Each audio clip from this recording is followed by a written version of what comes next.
तो हेलो मेरे प्यारे भाइयों, कैसे हो। आज की इस वीडियो में हम बात करेंगे सोलो लेवलिंग के एपिसोड नंबर 4 के बारे में। संग जिन्यू जब उस मॉन्स्टर को फेस करता है तो वो समझ जाता है कि ये चीज़ मुझसे बहुत ज़्यादा स्ट्रांग है और मैं अपने इस टूटे हुए सोर्ड के साथ कुछ नहीं कर पाऊंगा। वो स्नेक उस पर अटैक स्टार्ट कर देता है और संग जिन्यू अपने डिफेंस में उस सोर्ड का यूज़ करता है, लेकिन उनके पावरफुल स्केल्स की वजह से संग जिन्यू उसे कुछ डैमेज नहीं दे पाता। संग जिन्यू बहुत सारे अटैक करता है, लेकिन उन अटैक से कोई भी डैमेज उस स्नेक को नहीं पड़ता। संग जिन्यू फिर सोचने लगता है कि मुझे लोगों ने हमेशा क्रिटिसाइज किया है और मुझे कहा है कि तुम सबसे वीकेस्ट हंटर हो, लेकिन अब मुझे दोबारा एक मौका मिल गया है खुद को साबित करने का और पावरफुल बनने का। संग जिन्यू बोलता है कि मैं समझ चुका हूँ कि इस दुनिया में सबसे पावरफुल चीज स्ट्रेंथ और पावर है और उसके सामने सब लोग झुकते हैं। वो कहता है कि मैं इस लेवल तक पहुंचा हूँ और अब मैं हार नहीं मान सकता। वो उस मॉन्स्टर को देखने के बाद कहता है कि मैंने जब उस स्टेचू के गॉड को देखा तो उसके सामने तुम कुछ भी नहीं हो। उस वक्त मुझे जो डर महसूस हुआ था उस टाइप का डर तुम मुझे नहीं दे सकते। और वो उस स्नेक के मॉन्स्टर को गले से पकड़कर उसको दबाना स्टार्ट कर देता है। वो स्नेक का मॉन्स्टर बहुत कोशिश करता है ताकि वो संग जिन्यू के इस ग्रिप से बच सके, लेकिन वो ऐसा नहीं कर पाता और हमारा संग जिन्यू आखिरकार उस स्नेक के मॉन्स्टर को डिफीट कर देता है और इसी के साथ हमारे संग जिन्यू का लेवल भी अप हो जाता है। उस स्नेक के मॉन्स्टर को डिफीट करने के बाद हमारा संग जिन्यू बहुत थका हुआ होता है, लेकिन फिर भी उसे एक वैल्यूएबल चीज मिलती है जो कि होता है एक नया डैगर। और ऑटोमेटिकली जैसे ही संग जिन्यू का ये मिशन कंप्लीट हो जाता है तो वहां से वो डंजन गायब हो जाता है। गायब होने के बाद जब संग जिन्यू रियल वर्ल्ड में आता है तो उसके पास एक सोल्जर आता है और वो कहता है कि तुमने अभी तक कैसे इवैक्यूएट नहीं किया। संग जिन्यू थोड़ा सा शॉक्ड हो जाता है कि क्या मतलब है तुम्हारा, मैं तो अभी यहाँ पर आया हूँ। तो वो सोल्जर संग जिन्यू को बताता है कि यहाँ पर एक मॉन्स्टर ने अटैक किया है जो कि डंजन से निकला है और हमारे हंटर उससे अभी भी फाइट कर रहे हैं। ये सुनने के बाद संग जिन्यू को एक मॉन्स्टर की फीलिंग आती है जो कि उनके नियर होता है और संग जिन्यू वहां पर जाता है। वहां पर जाने के बाद संग जिन्यू देखता है कि बहुत सारे हंटर्स इकट्ठे हुए हैं और इस मॉन्स्टर से फाइट कर रहे हैं, लेकिन वो इस मॉन्स्टर का कुछ नहीं कर पा रहे, यानी उसे डैमेज नहीं दे पा रहे। संग जिन्यू समझ जाता है कि इनसे कुछ नहीं होने वाला। इस हंटर्स में से एक वो लड़की भी होती है जो कि संग जिन्यू के साथ उस डंजन में गई थी, वो हीलर। और उस लड़की में अभी भी वो ट्रॉमा है, वो खौफ है जो कि उसे उस डंजन में मिला था। संग जिन्यू सोचता है कि मेरे पास ये टूटा हुआ सोर्ड है, लेकिन मैं भी इससे कुछ डैमेज दे पाऊंगा और इन लोगों की मदद कर पाऊंगा। तो वो फुल फोर्स से उस टूटे हुए सोर्ड को उस मॉन्स्टर की तरफ फेंकता है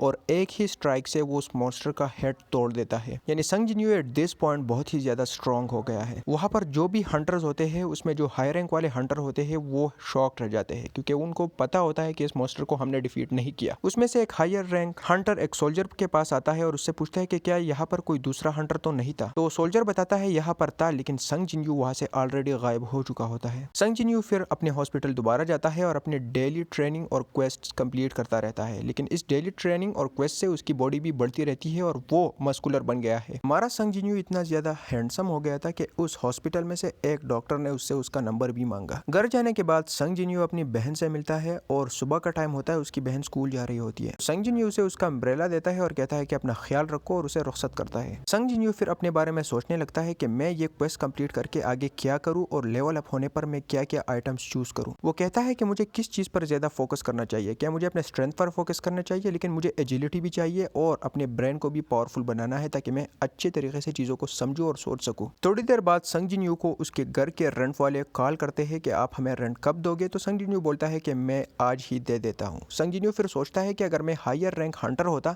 तो मुझे पैसों की कोई कमी नहीं होती। वो कहता है कि मैं अपनी करंट रैंकिंग की वजह से सिर्फ लोअर रैंक डंजन में ही जा सकता हूँ और जो आला क्लैन वाले और हाई रैंकिंग वाले लोग हैं वही सिर्फ हाई रैंक डंजन में जा सकते हैं और अपने लिए खूब सारा पैसा भी कमा सकते हैं। तो संग जिन्यू फिर एक स्क्वाड से कांटेक्ट करता है और उनसे कहता है कि मैं आप लोगों के साथ मिलूंगा और आप लोगों के साथ एक मिशन पर जाऊंगा। तो संग जिन्यू वहां पर जाता है और उस स्क्वाड के मेंबर्स के साथ मिल जाता है। उस स्क्वाड का कैप्टन संग जिन्यू के पास आता है और कहता है कि तुम्हारा थैंक यू कि तुम यहाँ पर आए, क्योंकि ये स्क्वाड गवर्नमेंट की तरफ से नहीं था बल्कि अपने एक प्राइवेट स्क्वाड था जो कि खुद मेंबर्स इकट्ठे करता और अपने मर्जी से ही डंजन्स में जाते। इन लोगों का गवर्नमेंट के साथ कोई लेना देना नहीं था। तो कैप्टन संग जिन्यू को बताता है कि तुम्हारी सारी जिम्मेदारी तुम पर खुद होगी, हम सिर्फ तुम्हें पैसे देंगे अगर तुम डंजन से बच निकले। संग जिन्यू के साथ एक दूसरा लड़का भी मिलता है जो कि खुद डी रैंक का होता है और वो संग जिन्यू को बोलता है कि तुम्हें घबराने की कोई जरूरत नहीं, मैं तुम्हारी प्रोटेक्शन करूंगा। अब इस बंदे को पता नहीं कि ये किससे बात कर रहा है। ये संग जिन्यू से बात कर रहा है जो कि ऑलरेडी इस करंट स्क्वाड में मेरे ख्याल से सबसे ज़्यादा स्ट्रॉन्गेस्ट है। वो कैप्टन संग जिन्यू को बोलता है कि तुम लोग सिर्फ हमारा सामान उठाओ और फाइटिंग करने की टेंशन मत लो, वो फाइटिंग हम करेंगे। तो इसी तरह संग जिन्यू सामान उठाता है और ये सारे लोग उस डंजन के गेट के नज़दीक चले जाते हैं। लेकिन जैसे ही वो उसके नज़दीक चले जाते हैं ये लोग फील करते हैं कि इस डंजन से कुछ अलग टाइप की माना आ रही है, यानी ये थोड़ा सा डेंजरस है। ये लोग थोड़े से घबरा जाते हैं, लेकिन फिर इनका कैप्टन बोलता है कि चलो चलिए, हमारे पास एक अच्छा मौका है पैसा कमाने का। और ये लोग उस डंजन के अंदर चले जाते हैं। डंजन के अंदर जाने के बाद बहुत सारा अंधेरा होता है, लेकिन इनमें से एक हंटर लाइट यूज करता है और वहां पर लाइटनिंग क्रिएट करता है। और जैसे ही ये लोग अंदर जाते हैं तो वहां पर कोई भी मॉन्स्टर अभी तक नहीं होता। संग जिन्यू भी सोच रहा होता है कि आखिरकार यहाँ पर मॉन्स्टर क्यों नहीं है, लेकिन फिर वो ये रियलाइज कर लेता है कि शायद यहाँ पर कुछ ऐसे टाइप के मॉन्स्टर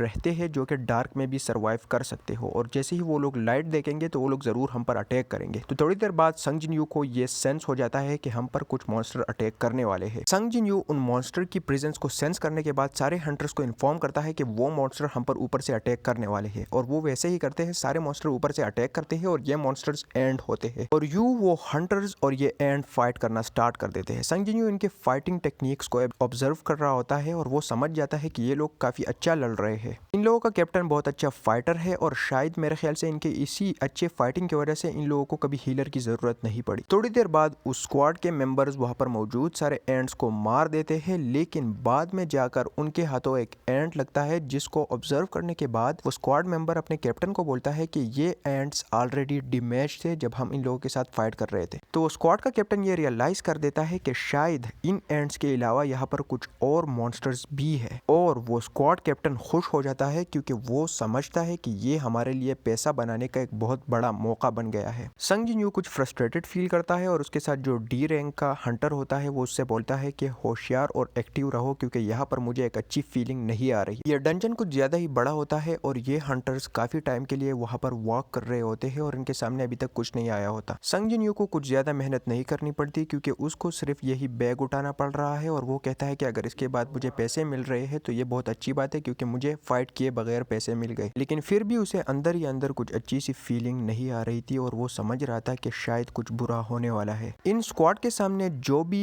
एंड्स वाले मॉन्स्टर आते हैं वो सारे ऑलरेडी मरे हुए होते हैं। तो ये लोग सोच रहे होते हैं कि आखिर इन एंड्स के साथ ये काम किसने किया। कुछ जाने के बाद इन लोगों को काफी सारे माना स्टोन्स मिलते हैं। ये माना स्टोन जो इन लोगों को मिले थे एक्चुअली में ज्यादा एक्सपेंसिव नहीं थे, लेकिन इतने सारों को इकट्ठा करके ये लोग काफी सारा पैसा चाप सकते थे, लगभग 1 बिलियन वॉन। तो इतने सारे स्टोन देखकर सारे हंटर बहुत ही ज्यादा खुश होते हैं, खास करके वो कैप्टन अपने भाई के बारे में बात करता है कि उसने मनी ऑब्टेन करने के बाद और वीआईपी बनने के बाद हमें छोड़ दिया और वो मुझे बहुत ही ज्यादा नीचे समझता है, लेकिन अब जब मेरे हाथों में ये जैकपॉट लग गया है तो अब सब कुछ मेरे लिए चेंज हो जाएगा। के बाद वो दूसरा डी रैंक वाला मेंबर उस कैप्टन के पास आता है और उससे पूछता है कि इन माना स्टोन्स को यहाँ से ले जाने के बाद ये मनी हम एक दूसरे में इक्वली स्प्लिट करेंगे या आप लोगों को ज्यादा मिलेगा। तो वो कैप्टन बताता है कि कोई टेंशन लेने की जरूरत नहीं है, हम ये इक्वली स्प्लिट करेंगे। एक दूसरी चीज जो कि टेंशन वाली ये थी कि इन माना स्टोन्स के ऊपर एक स्पाइडर था जो कि अभी तक सो रहा था, और शायद यही स्पाइडर था जिसने उन सारे एंड्स को मारा था। बोलता है कि घबराने की जरूरत नहीं है, मेरे ख्याल से ये अभी तक सोया हुआ है। वो अपने मेंबर से पूछता है कि हमें छुप छुप के इन माना स्टोन से निकालना पड़ेगा। वो उनसे पूछता है कि क्या अपने सारे इक्विपमेंट हम लोग लाए हैं, तो उनमें से एक बोलता है कि हम अभी तक वो सारे नहीं लाए। तो कैप्टन बोलता है हम जाते हैं और वो इक्विपमेंट्स लाते हैं और वहां पर संग जिन्यू और उस डी रैंक वाले हैं ताकि वो उस जगह का ख्याल रख सके, और छोड़कर वो कैप्टन अपने मेंबर्स के साथ वहां से चला जाता है। और थोड़ी देर बाद हम देखते हैं कि वो कैप्टन उस जगह के एंट्रेंस को एक्सप्लोर करके संग जिन्यू और उस डी रैंक वाले लड़के को वहां पर कैद कर देता है, बंदी बना लेता है। तो संग जिन्यू को यह बात समझ आ जाती है कि इन लोगों ने हम लोगों को एक बेट के तौर पर यूज किया और हमसे बहुत बड़ा धोखा हुआ है। और इसी के साथ आज के एपिसोड एंड हो जाता है। मिलता हूँ आप लोग के साथ नेक्स्ट एपिसोड में, तब तक के लिए बाय बाय।